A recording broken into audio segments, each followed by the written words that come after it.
Hello, Archie Dunlop here with Talking Astrology with Archie on Sunday, September the 10th, 2023. What was the first country to recognize the United States? Apparently, it was Morocco on December the 20th, 1777. So the United States has a very long-standing relationship with Morocco.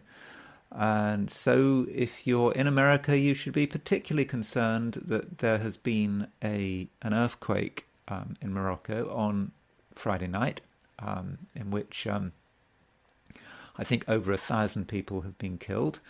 And a lot of historic buildings have been damaged.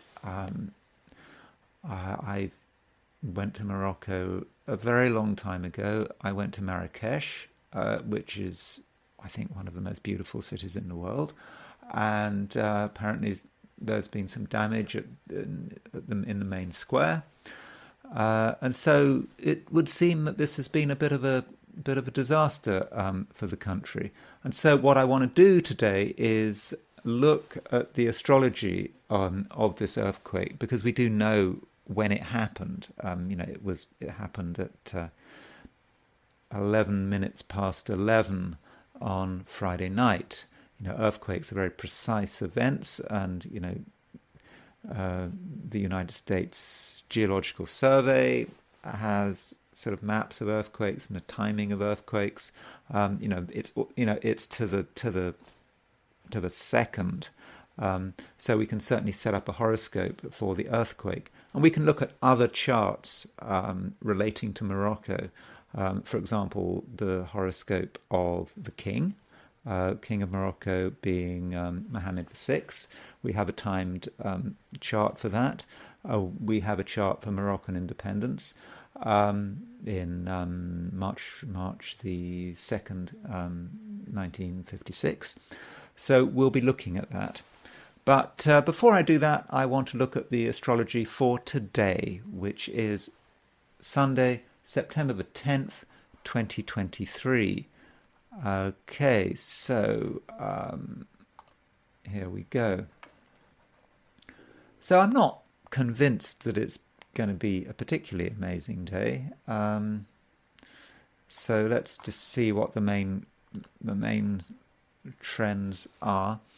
Okay, you will see that this is chart set for New York, September the 10th, 2023. You will see that at noon, New York time, the moon is at 2942 Cancer. So the moon is about to go into Cancer.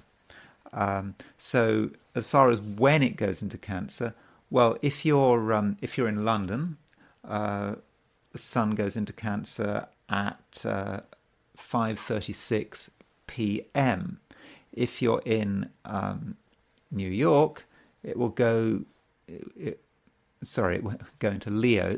Cancer. The moon will go into Leo in London at 5:36 p.m. It will go into Leo in New York at 12:36 p.m. So around lunchtime. So if you're in Los Angeles, 9:30. It's 9:36 a.m. So in the Americas, you get the moon in Leo for a great chunk of the day. If you're in Europe, it's in the evening that the moon is in Leo. In Asia, really right at the end of the day, and if you're in East Asia, not at all, Australasia, the moon is going to be in Cancer, being Cancer all day. So what are the main trends for today? Well, the movement of the moon from Cancer to Leo is quite dramatic. It should see a big change. The moon goes out of a water sign and into a fire sign. So all of a sudden, there might be more energy. Leo is all about getting attention. And so we might find, for example, if we're in Americas from lunchtime onwards, if we're in Europe in the evening, we might suddenly find that people are wanting more attention, are going to be more vulnerable to flattery, and we're going to want attention. We're not going to want to be ignored. So bear that in mind. But the moon actually weakens when it moves from Cancer to Leo. The moon works very well in Cancer. The moon rules Cancer. The moon has no dignity in Leo. Leo is it's just a bit overwhelming for the moon. Yes, we can want attention, but are we going to get attention? The moon in Leo is not the same as the sun in Leo. The moon is more fragile, more sort of easy to, I won't say easy to offend, but moon in Leo, it wants attention, it sort of goes out into the world, doesn't get attention, gets rebuffed, and moon in Leo can just retreat. So that can be a problem with moon in Leo. The moon is a receptive, feminine, passive energy, and you put it in Leo, it's just all too much. But before the moon moves into Leo, just before, it does make an opposition with Pluto. You see, there's moon in Cancer making the opposition to Pluto. So, depending on where your location is, there's going to be a time in the day when there could be a fair amount of intensity. There could be powerful feelings, but can those feelings be expressed? Perhaps not, because Pluto likes to hide things. But there could be a build-up of tension just before the moon goes into Leo. So if you're in New York, for example, the build-up of tension might be might be in the morning, just before lunch. If you're in Europe, it might be as you go through the afternoon. So that is something to be aware of. Yet I'm not convinced that moon going into Leo is actually the most important event of the day. I think it's Mars. Now look at Mars. Mars is in Libra. And you might think, well, so what? But there is Jupiter and there is Saturn. And Mars is on the midpoint of Jupiter and Saturn. Not only that, Mars is biquintile Jupiter and it is biquintile Saturn.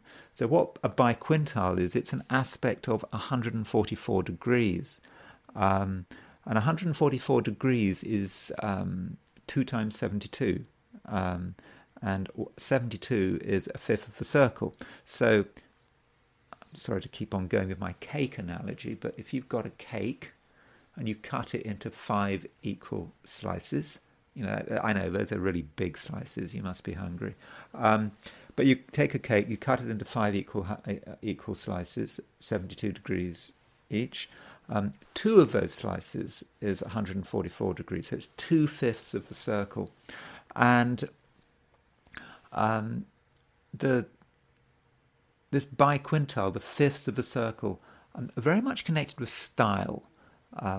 It's about what we're trying to bring together. So, Mars biquintile Jupiter is about the principle of trying to give the impression that we're, very assertive, that we're full of energy, we're ready to get things done. May not be true, but we're still trying to create that style. And yet Mars biquintile Saturn is trying to create a style of harshness, of discipline, of structure. So two biquintiles which are very different from each other. And so what happens when you put it all together? I think some of us may be trying to create a style of tension. And it may be the right thing to do, giving the impression of being tense. But also giving the impression that we understand what's going on, we understand why we're tense, we understand why other people are tense. So that's the impression we're trying to give. This might also be connected to what's going on in the world. Jupiter and Saturn, they're about the business cycle together. Jupiter is about expansion, inflation. Saturn is about restriction, putting up interest rates, that kind of thing. So if with this Mars on a Jupiter-Saturn midpoint, some of us might be sort of energetically trying to engage with the society we live in, with the political situation. If we get involved in arguments about politics and economics, we may be very animated.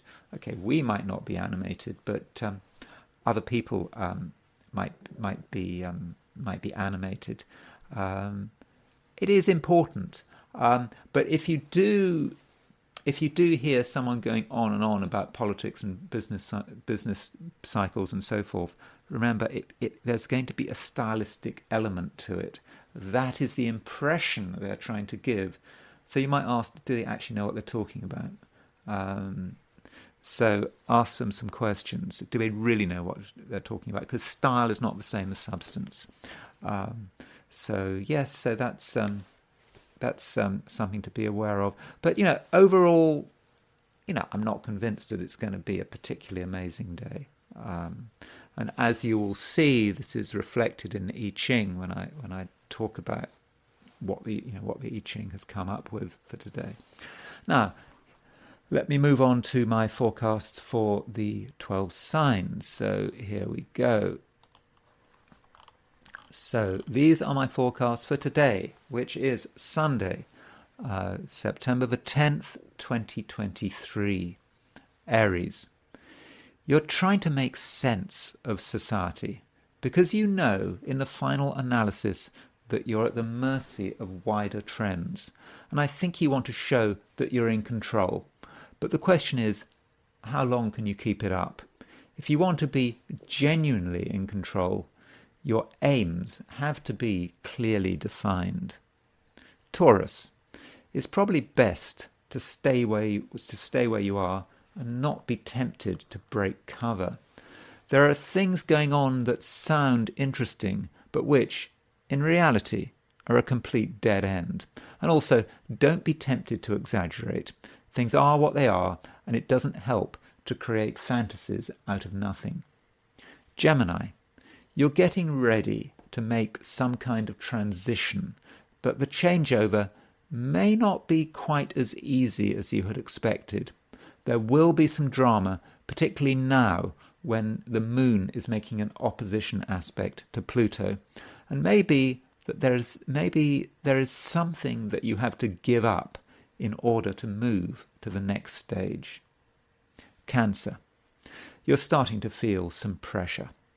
You're being challenged to reconsider your priorities and also to review the power equations that exist between you and other people. In certain situations, you're at a disadvantage, not least because you might be being taken for granted. Your insights about money could be very profound. Leo, if you're in Europe or the Americas, the moon will at some stage be moving into your star sign. You'll feel connected with the world and you'll be ready to take gentle initiatives. But don't let other people's reactions, good or bad, get in the way of your decision making. If you're in Australasia or Asia, then bide your time. Virgo, recent events have given you pause for thought, and I don't necessarily mean that in a bad sense. You can now see the world in a different light, and that means that you may have to adjust your strategy. In the very short term, it might be a good idea to take a step back and to engage in some private contemplation. Libra. Ambitions can operate on many levels, and the desire for money and status isn't the whole story. You have to consider your direction in life, especially now when you recognize that short-term gains simply aren't enough. And perhaps your first task is to reach out to people who have the same priorities as you. Scorpio, the day is dominated by Mars's position on the Jupiter-Saturn midpoint. It could be frustrating not knowing whether to start, or whether to, it could be frustrating whether to stop, whether it should be frustrating not knowing whether to stop or go, but you're perhaps having to deal with some fundamental truths about the world in which you're living. And maybe it's about thinking for yourself and deciding what the best course of action is. Sagittarius. Powerful archetypal forces are being stirred up, and in a sense that's not your problem. These are things that affect everybody. However, you have your own individual response. At first you might be concerned because the world seems so complicated, but once you get a perspective on things, you'll have a better understanding of your true destiny. Capricorn. To what extent can you trust people? And even if people mean well, they can still mess you up, which underlines the fact that today you need to be self-reliant and you need to put your own interests first. Though if someone is going to let you down, then in most cases your feelings should give you advanced warning. Aquarius. Being an Aquarius, you can be stuck in your own ways and be resistant to change. Fair enough, but you do live in a social world and you have to navigate people who are just as stubborn as you are. Fortunately, you're now in a position to understand the important people in your life, whether they be friends or enemies, and work out how best to deal with them. Pisces. There's a certain sense in which the party is coming to an end. The dynamism has gone, and perhaps people are looking for their coats. But this shouldn't bother you. Nothing lasts forever, and deep down you're ready for a change. There are things that need to be rearranged, and if you want to turn chaos into order, you probably have to start with yourself. So those are the 12 signs. So let's now move to the I Ching. So as always, I threw 3 coins in the air and I asked the question, what is Sunday going to be like for visitors to my YouTube channel? And the hexagram I got, the only hexagram I got because it locked, there were no moving lines, is 41, decrease. So the symbol of this hexagram, if it makes sense to you, is if you look at these top 3 lines of the hexagram, that symbolize a mountain, and at the bottom 3 lines, they symbolize a lake.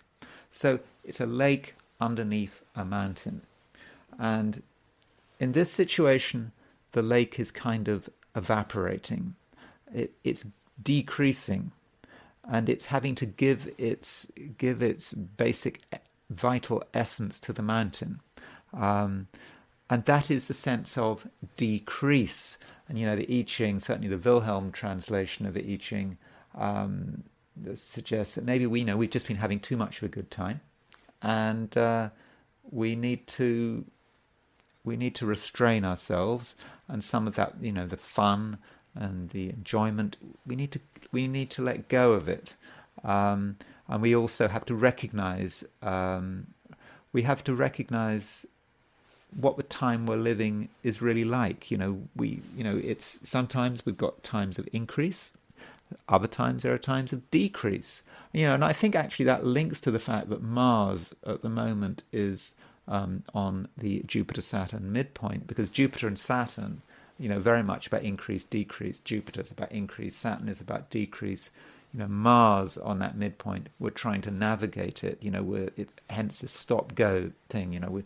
We want to take the initiative, but we can't take the initiative, and we're stuck, and we're trying to work it out. And it's okay. It's okay to let go of things.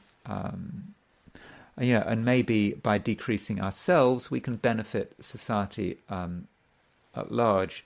I mean, on a more practical level, from a financial perspective, decrease means, all things being equal, we're likely to lose money. Money in the bank goes down. Material things, we have less of them. In terms of a social life, maybe we have to let go of some friends that are not doing us any good. Just letting go of things that just aren't really helpful anymore. So I know it looks bad, decrease, but remember, it's just a hexagram for today. This is a very short-term reading, but just be prepared to let go of something. And if you've recently been, having a whirlwind of exciting activity, like when I was talking about when I said to Pisces today that the party is over, maybe I'm really saying out to everyone, the party is over to an extent, and we need to, tighten our belts and spending less, that kind of thing. But that's obvious, isn't it? So I think that there's a fundamental truth to this hexagram, but I think we all need to take on board. So let me now move back to the astrology, and I want to talk about the earthquake in Morocco. So this is something that astrologers do concern themselves with: earthquakes. They do want to know what time earthquakes are, and they set up charts for them. Astrologers will often try to predict earthquakes, but it's hard work predicting earthquakes, and I'm not in any way saying that one could have predicted this earthquake, which was sort of near Marrakesh. It was sort of between Marrakesh and Agadir. Marrakesh is sort of, you can sort of see that in the map, but you can look it up. And so, it was a substantial earthquake, certainly in terms of the amount of people who were killed, sort of over 1,000 people. I don't think that Morocco is a known earthquake zone. So before I set this chart up, by the way, it says here it's Marrakesh. This is, I did change the coordinates. I got these coordinates 31.7 north, 8.26 west. I got that from, I think I got that from the United States Geological Survey. So those are not the coordinates for Marrakesh. When I set up the chart, I started off with Marrakesh, and then I changed the coordinates slightly. But if you would set the chart for Marrakesh, the chart would not look that different. So when I set that chart up, before I knew what I was going to look at, I was thinking, well, I would expect to see Uranus on the IC at the lowest point of the chart. This is an earthquake that happened deep down.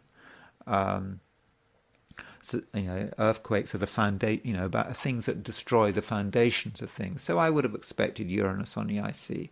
I didn't see Uranus on the IC. I see Venus on the IC. But Uranus was rising. Uranus was on an angle. I think that fits. Uranus is the planet of earthquakes. It's on an angle. I think that's fine. I think the chart is pretty much what I expected to see. Ideally Uranus would be on the IC, but it's on the ascendant for an earthquake. That is as expected. Now, in terms of fixed stars, 2636 is the degree of Algol, the head of the demon. The star, late Taurus, worst star in the book. It's connected with, not specifically with earthquakes, but murder, decapitation, throats getting cut, all sorts of bad things like that. Now, the fixed star, the fixed stars has a bodily position and it has a zodiacal position. I'm not going to go into sort of the details about that. So, just because 2636 Taurus is on the ascendant doesn't necessarily mean that that star is exactly rising at that particular point. But the degree of the ascendant, the degree of Algol, which has a particular affinity, 2636 with the star is rising, and again that completely fits. And we should also bear in mind that Uranus is moving towards Algol. I think next year it will be there. There's going to be a lot of problems there when Uranus hits Algol. But Algol rising, I think by and large that fits. We've got we've got Venus on the IC. So that on the surface doesn't make so much sense, but you could say that Venus and Uranus, they're sort of 3 houses apart, so there's a sort of a mundane square between Venus and Uranus. Not a zodiacal square, but a square if you measure the angle across the houses, you could say. And so that might have had some impact. But, aside from Uranus on the ascendant, I'm not saying that is a massively dramatic chart. So what else would we look at in an earthquake? Well, what we might do is look at the full moon before the earthquake, because the full moon might give some warnings about that. So let's just have a look at that full moon. So this is the full moon for set on August the 31st, 2023. So this was the lunation prior to the earthquake. So is there anything dramatic there? Well, Neptune's on the midheaven. Perhaps there's a warning there. But I would not say that this chart for the full moon is particularly dramatic. Certainly wouldn't have highlighted earthquake in Morocco on the basis of that. Nonetheless, when you're looking at these events, always look at the full moon before. So another thing to consider is Morocco. Now, Morocco is a kingdom, and its king is Mohammed VI. So when I was talking about Britain, I was saying that Charles is the head of state. He might not have much power, but he is still the head of state. And again, taking the medieval concept of kingship. The king is a nation is the king, and so where goes the king, so goes the nation. So that's how you might want to look at it. So I think it would be useful to look at the king's chart. He's the head of state. I don't know a great deal about current Moroccan politics. When I was in Morocco in 1981, I remember the bus had stopped, and it was just before Ramadan. It was just before the end of Ramadan, the last evening of Ramadan, and the bus stopped, and one of the passengers took us aside, and he just told us about all the bad things going on in Morocco, how it was a dictatorship. He was, and I don't know, I think he was pretty critical of the king. But that was 1981. I think that things have eased up since 1981. So let's look at the king's chart. So as I said, I'm not sure how much power he has, but I suspect he has a lot more power than King Charles. So here he is. He is a Virgo. He is born on August the 21st, 1963.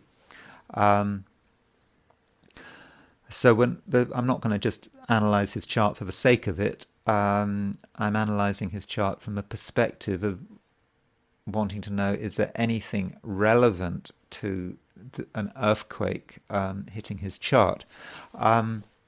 He has a Sun-Venus conjunction in Leo. Sun relatively close to Regulus, which kind of makes sense for a king. Regulus is the royal star. But he has got Saturn.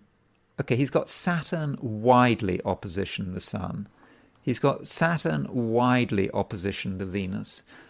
But he's got Saturn almost exactly on the Venus-Mars, sorry, on the Sun-Venus midpoint. So that, I think, is relevant. So if we look at the wheel, where what I'm doing is I'm putting the king's chart in the middle, and I'm putting the earthquake chart on the outside. So at the time of the earthquake, Uranus was at 23 degrees 2 minutes, 23 degrees 2 minutes Taurus. So that means that Uranus was square the Sun Saturn and Venus Saturn midpoints, and the midpoint of the two midpoints was pretty close to the square of Uranus. So I think that kind of fits.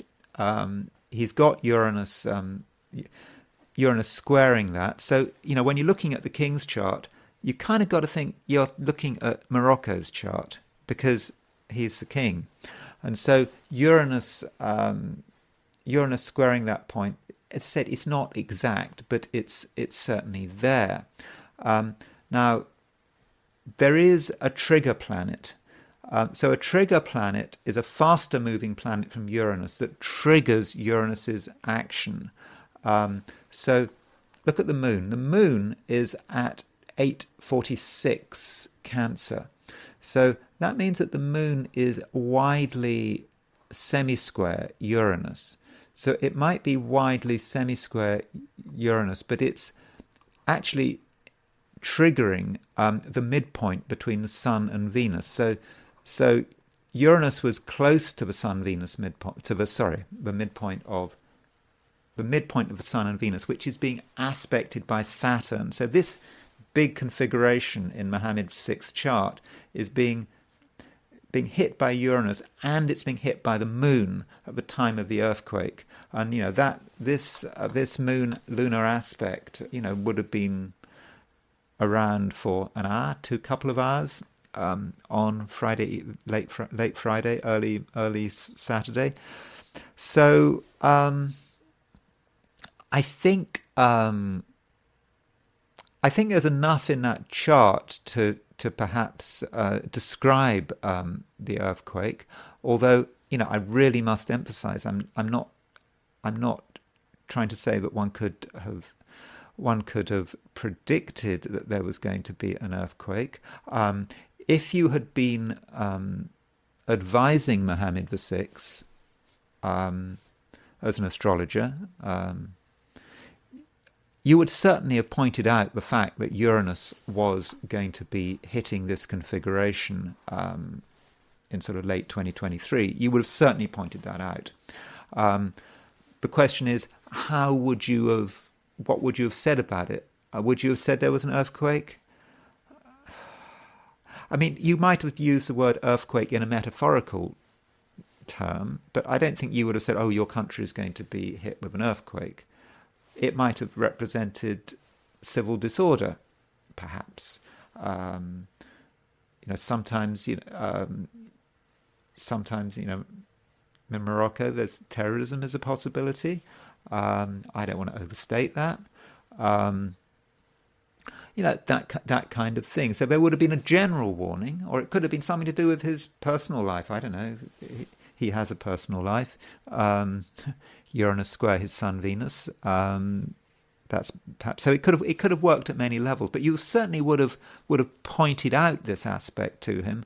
Though, as I said, I'm not sure you would have really said, "Oh, watch out for a literal earthquake." I don't think so. Now, one other chart I want to look at is the chart for the Moroccan independence. So Morocco was, I think, a French protectorate for a long time, although the far north of Morocco was ruled by Spain, I think, but I'm a bit hazy on the details. So this is a chart for Morocco. Now I've set it for midnight. I'm not 100%. I'm not 100% sure about that midnight time. You know, I went to the Astro Theme website. They said it was 1201. I sort of looked. I mean, yes, sure, Morocco got its independence on March 2nd, 1956. Probably I should have access to Nick Campion's book of world horoscopes. That I might have had it. I haven't got access to it. That's really stupid of me. I should buy a copy. But if we take 1201 as the chart for Morocco's independence, well, yes, I mean, we certainly see something very interesting because the Moroccan independence chart is in the middle.